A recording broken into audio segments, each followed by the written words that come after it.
That was probably a bad choice. We'll come back up and see where I am. I'm way out there. Whoa, whoa, whoa. Oh, we dropped a lot right there. Oh boy, oh boy, oh boy. Oh, oh, oh, oh, oh, oh, oh, oh, oh, oh, oh. How's it going, everybody? Today we are doing a build video. I have multiple build videos on my YouTube channel if you want to check them out. We have a build video for this big, huge 7-inch long-range drone. This one's running the O3 Air unit. I just posted a video for this 3.5-inch freestyle quad running the Walksnail Avatar system. And we had a build slash kind of rebuild video on my 5-inch freestyle quad, also running the O3 Air unit. Today we got something special, something unique that I think you guys will really enjoy. So as usual, we're gonna go through all the parts real quick and then we'll get started with the build. So starting off with the frame here, this is the FPV Cycle TP3. It's a 3-inch toothpick style frame, so it'll spin 3-inch props. And the frame is made by FPV Cycle, but I got this from Race Day Quads. So I actually have 2 of them. One's already put together. So I bought this as a backup for replaceable arms or any other parts that I need. So next up is our flight controller. This is a BetaFPV F405 all-in-one board capable of 4S and 20 amps. This is their V5 version. Next up is our motors. These are RCINPOWER motors. They're 1204 8000 kV. And for our control link, we have an Express ELRS receiver. This is a BetaFPV Nano RX. And now for the best part of the build, our video system. Now that we're running caddx or Walksnail video system, we can run these little tiny 1S boards and get full 1080 out of really any size drone you could think of. And they're really not that expensive compared to the other digital systems. And the last thing we got here is a way to mount our camera. These are BeeBrain V2 canopies to mount on tiny whoops or toothpick builds. So this will hold our camera in place. So I already have one of the frames put together just to make it easier for the build video. So first thing I'm gonna do here is I wanna show you a few things that I've already done off camera to make the build process go easier. So if we look at the bottom of the board, so this is the top with the USB connection and the DJI plug. But if we flip it over, we look at the bottom, we have a 4-wire plug here. So in this plug here, I'll show you in the diagram, ground, 5-volt, R and T in that order. Whereas the Walksnail plug goes 5-volt ground, T, R. So basically if you plug directly from here into there, your 5-volt and ground will be flipped, and then the R and T were flipped so that you'd be going T to T and R to R, which is not what you want. You want receive to transmit, transmit to receive. What I've done off camera, so this plug can actually be depinned. You can actually depin this plug. You'll see those little white tabs on the bottom. You basically kind of get a razor blade under there and kind of lift those up and then pull the wire out. If you're nice and gentle and careful, you can pop those up, pull each wire out, and then plug the wires back in whatever orientation you need. That means now when we plug in, we will have ground on the far right. So ground, 5-volt, and then that gray wire is the T wire that needs to go to the receive on here, and the white wire is the receive wire that needs to transmit on this board. So now everything is lined up and correct. Okay, first thing we're gonna do starting out here with our flight controller, this is all the parts it came with. It came with an XT30 that has a capacitor soldered up to the plug up here already. So that's ready to go. And then it came with this bag.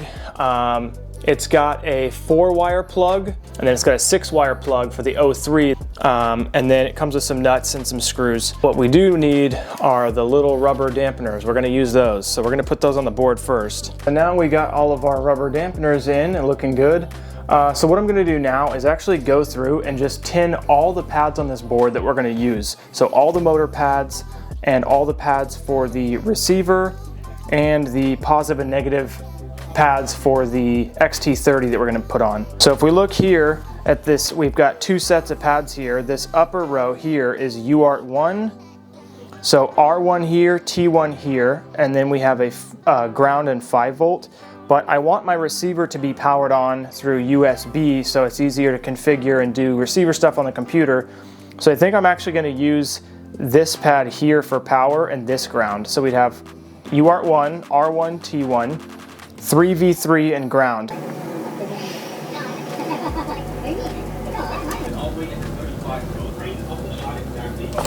Okay, so hopefully you guys can see where we got the solder on those pads. They're very small.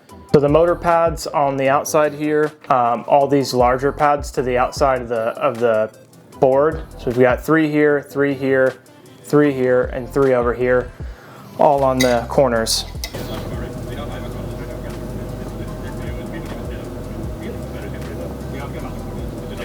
You can see the one of the motor pads right next to my finger there.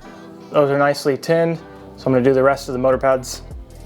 All of our motor pads are tinned, and the pads that we're going to use for the receiver. Now we're going to tin the positive and negative pads there. I think the next thing I'm going to do is actually put on our battery lead and get that going. Okay, so you can see the bottom of the positive and negative lead here. Flip it over, not much to see there. They're nice and sunken down in there for the most part, so that looks good. So the next thing we're going to do is get our motors bolted to the frame so that we can measure and cut our wire lengths to the board, then we'll get them soldered to the flight controller. Let's take a look at these motors. Man, these things look good. So here's what we've got. I ended up using the longer motor mounting screws that came with the motors. They were a little too long and they would have possibly gone up and touched the windings, but I have a hardware kit that has a bunch of M2 stuff, including washers. So we've got washers on both of the motor mounting screws so that they come perfectly flush with the top end of the motor mount in there. All right, so we got all the motors on and it's looking really good. Okay, so now what you want to do is put your flight controller all in one onto the frame. Wow, it actually kind of looks halfway like a drone now. So we want to have enough slack that they will run up to the pads, because the pads are right there. They'll run up to the pads. There we go. You can see the gap there. So if they're held down here, you still want some movement in the wires. You don't want them to be too tight. So yeah, I'm going to cut all these real quick and then we'll get them soldered up. So now we got all of our motor wires cut to length. If I didn't mention before, if you look, you have 3 motor wires and 3 pads per motor. It does not matter which wire goes to which pad. You can solder any of these wires to any of these pads as long as all 3 of these go to these 3 pads, all three of these go to these 3 pads, and so on.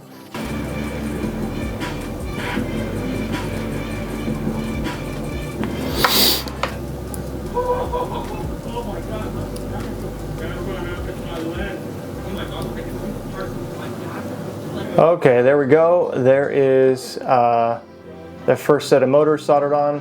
One of those connections looks a little funky, but it's all right, it'll be fine. This last one here looks a little crap, but it will be okay. I'm not worried about it. All right, so you can see here we got all the motors soldered to our board here. Everything looks very good. Okay, there we go. That is looking much better now that those are all taped down. Next thing I want to do is get the receiver.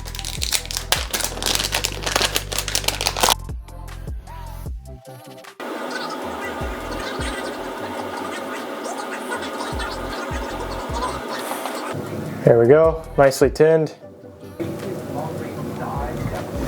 Because they're so damn small. But those are all on there. We need to actually get the receiver soldered onto the other end of the wires here. All right, so the next thing I think I'm gonna do is get the receiver soldered on. I'm gonna leave these wires at the length they are now. That'll give us a little extra length to kind of put this wherever we need to, and we can always kind of twist these up to shorten the length.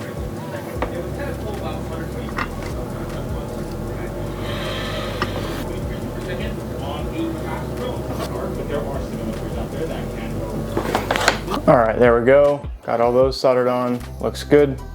Slide the heat shrink over, get our antenna, and get that on here. And then we can kind of just twist all these wires up here. Well, we're gonna leave this for now. I'm not sure what I'm gonna do with it. I might try to stuff it underneath the board or between the 2 boards, but for now, it's fine. All right, so now we are gonna get our video system mounted up. So the video transmitter did come with some screws and some rubber kind of dampeners. So we're gonna get those grommets in there. All right, I think I found a setup that's gonna work really well for us. So hopefully I can show this on camera. So now we've got the video board mounted on top. So we were using a plug for the video transmitter. So here's all the wires that came on the video transmitter that are pre-soldered and covered with silicone. Those are basically wrapping underneath and then going between the boards and then coming out here, looping down and getting plugged into the flight controller. That'll keep all the wires kind of inside there, nicely tucked away, kind of keeps them, keep them nice and tight. Our receiver's just kind of dangling here, but that's all right. I think what I'm gonna do is actually, I'm gonna end up having it sit on the top. Okay, so our canopy is gonna go on like that. And I think I'm gonna have the receiver just sit underneath the canopy. Try to go through and explain all this now. So we got the board, the video board mounted. As you can see, the receiver is, the receiver is right here. So this receiver, I just used some 3M double-sided sticky tape and just stuck it to the top of the video transmitter. So that'll work out perfectly. It's just kind of hanging out underneath the canopy. I do have a little bit of that 3M tape on the back of the camera here to try to hold down the MIPI cable so that it doesn't pop off. And then I'm gonna wrap a zip tie around the back too, around the camera mount when I'm done. So that'll wrap around underneath there and kind of hold things down. The antenna's hanging out right now. I'll probably tape it or zip tie it or something to the bottom of the arm and that'll work out perfectly fine. This antenna here is for the video transmitter, and again we have this little tiny hoop that it will go into. It just kind of snaps into place there, but I was gonna wait till maybe the zip tie is on. I might zip tie the antenna down too. This is kind of cool, like an accidental thing, but ended up working really well. If you look right here, you'll see the canopy is kind of covering the UFL connector right there. So basically the canopy is holding down the UFL for the video transmitter so that it won't pop off. All right, here goes nothing on the first plug-in.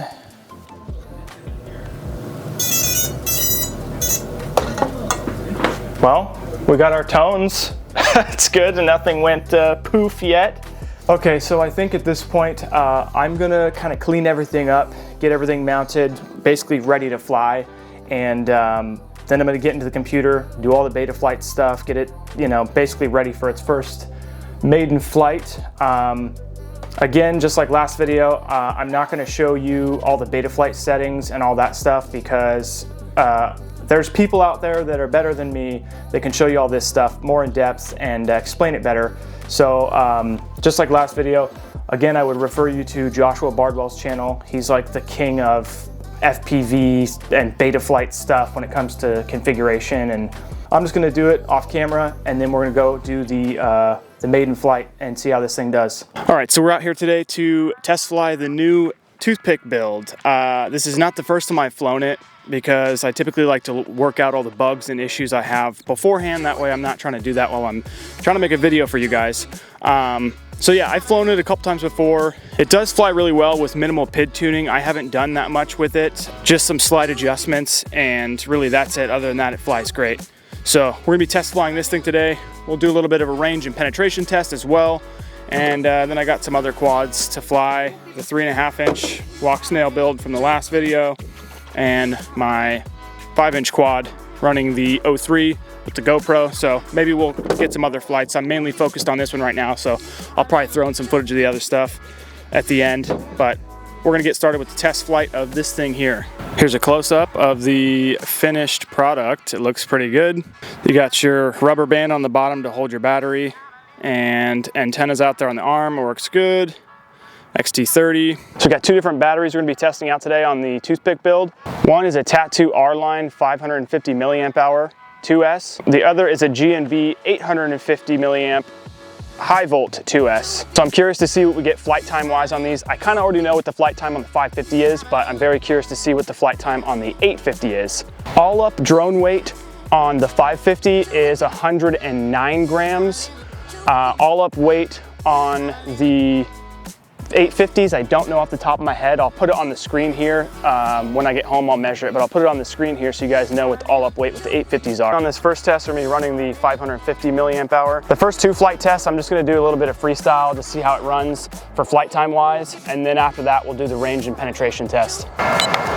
Record again. All right, we're ready now.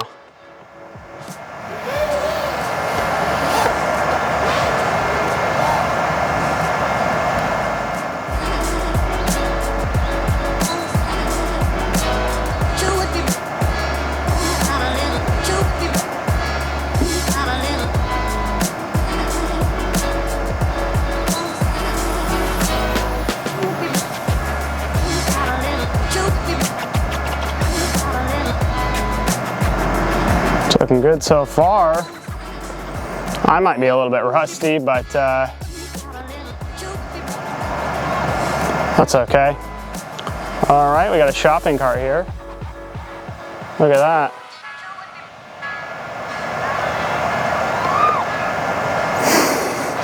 So the image looks great out of this 1S board. It's still full 1080. I'm just running 25 megabits just because I don't think I need the 50 megabits.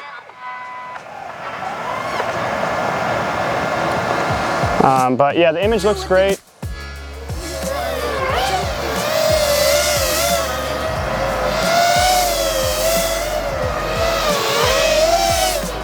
Whoa. Definitely got tons of power, no issues there. We're at almost 2 minutes and we're at 7.4 volts.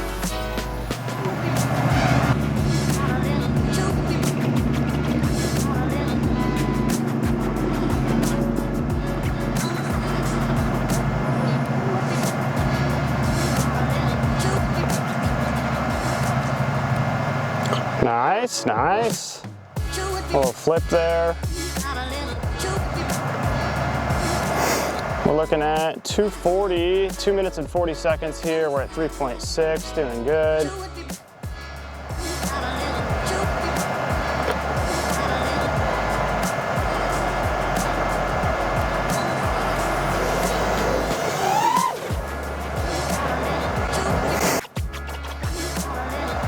Everything's looking good still.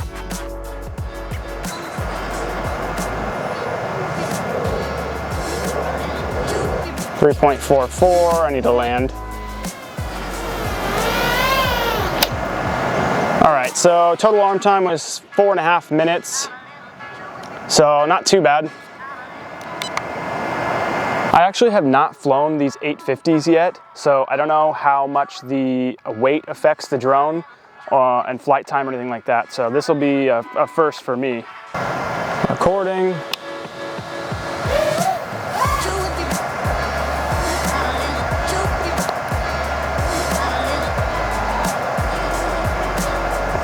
Doing good.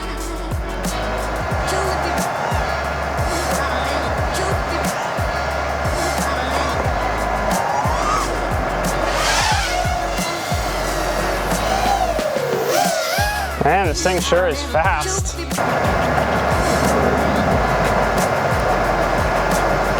Oh, whoa, whoa, whoa, almost crashed right there. Ah, that was kind of sketch.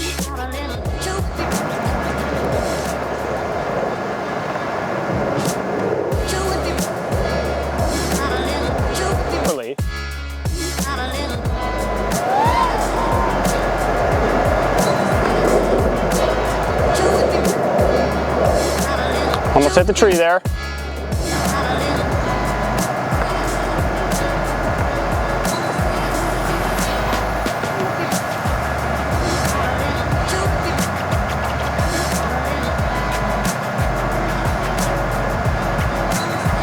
Got to get those spirals locked in.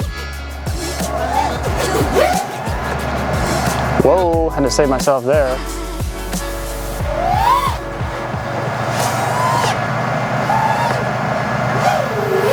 Jeez, I'm getting dizzy.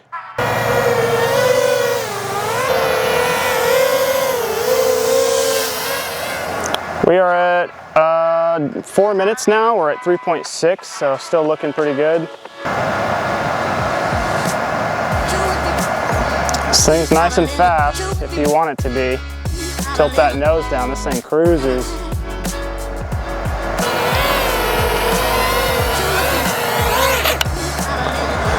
There we go. So total arm time was actually 5.5 minutes. So that's pretty good. So I'm not sure how much these 850s really help. Definitely longer flight time for sure, but not, I guess, what I expected. Now there's one thing I didn't mention is that it's like 45, maybe 50 degrees today. So of course that's a big factor when it comes to battery life. If it were, you know, 70, 80 degrees, we'd probably get even longer flight time than that. But honestly, for what it is, I'm happy with that. The thing seems to fly great. Next up, we're gonna do the range and penetration test. So like I said before, we're gonna fly way out to that tree line, roughly 1,000 feet away.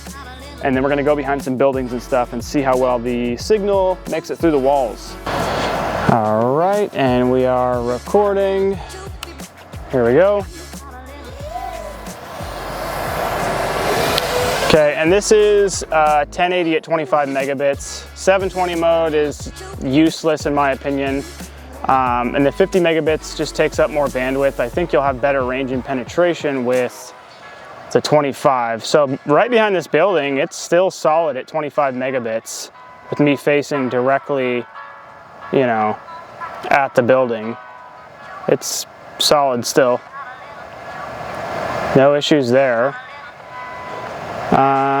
Let's go behind this building a little bit. I know I'm going to drop signal pretty much right away based on my tests with the other setups. Okay, we can kind of see my truck there. Oh, we're getting red screen. It's choppy. We're back here though. 2 megabits, 3 megabits. We're down at the ground. Really, that's not bad. If we come back up and see where I am, I'm way out there. So honestly, that's not too bad, especially at 350 milliwatts, that's nothing. So we're still at 3.9 volts at 2 minutes. So see now if you're doing slow cruisy stuff, like I said, you can get crazy flight times. Latency has been pretty good the whole time. Probably goes crazy when I drop megabits. See now we're out here at the trees, dropping a little bit there, come back up on that turn. Whoa, whoa, whoa. Oh, we dropped a lot right there. Way down. But for the most part, it's holding 25. Dropping a little bit there, comes back up. So in my opinion, that's really not too bad. Range and penetration wise, it seems to be actually doing pretty good.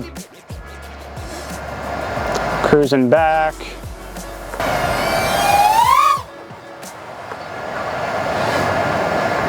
Very nice. Oh boy, oh boy, oh boy. Oh, oh, oh, oh, we crashed. Let's test our flip over. Okay, we flipped over. Oh, we're back up. Look at that. Usually when I crash, I lose a prop almost every time because I don't have prop screws. Oh, oh, oh, oh, oh, oh, oh, oh, oh, oh, oh. Oh, oh, oh.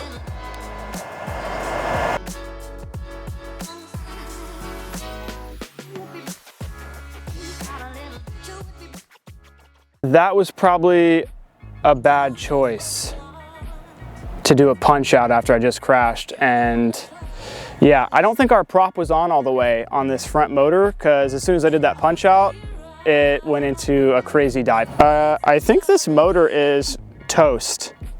It is destroyed. Oh, also, we don't have camera protection and you probably won't be able to see this, but the camera lens itself is actually cracked because it sticks out of the mount. I probably could have pulled it back a little.